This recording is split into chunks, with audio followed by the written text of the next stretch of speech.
বিকালে ঘুম থেকে উঠেই আমার মনটা ফুচকা ফুচকা করছিল, আর আমার ভাগ্নি আর আমার খুবই চপ খেতে ইচ্ছে হচ্ছিল। তাই ভাবলাম যদি দুটো একসঙ্গে হয় তাহলে মন্দ হয় না। তাই দুজনে বাজারে চলে গেলাম, বাজার থেকে ফুচকা নিয়ে আসলাম। যেই ভাবা সেই কাজ, তো চলো আজকে বানিয়ে ফেলি স্পেশাল ফুচকার চপ। তো এই ফুচকার চপ বানাতে আমাদের লাগবে ফুচকা, আলু, টক জল, ডিম, বেসন আর সামান্য বিট লবণ, আর লাগবে হলুদ গুঁড়ো, লঙ্কার গুঁড়ো। তো কীভাবে বানাবো তোমরা দেখো।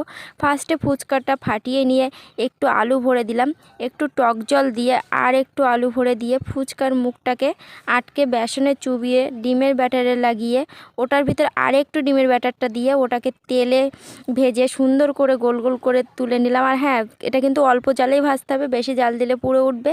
আর নামিয়ে ধনেপাতা, টমেটো সস এবং আর পেঁয়াজ দিয়ে পরিবেশন করলাম। খেয়ে দেখলাম অসাধারণ খেতে হয়েছে। তোমরাও এইভাবে বাড়িতে একবার হলেও ট্রাই করো। আর ভিডিওটা ভালো লাগলে লাইক, শেয়ার, সাবস্ক্রাইব করে দিও। Tata, love you all.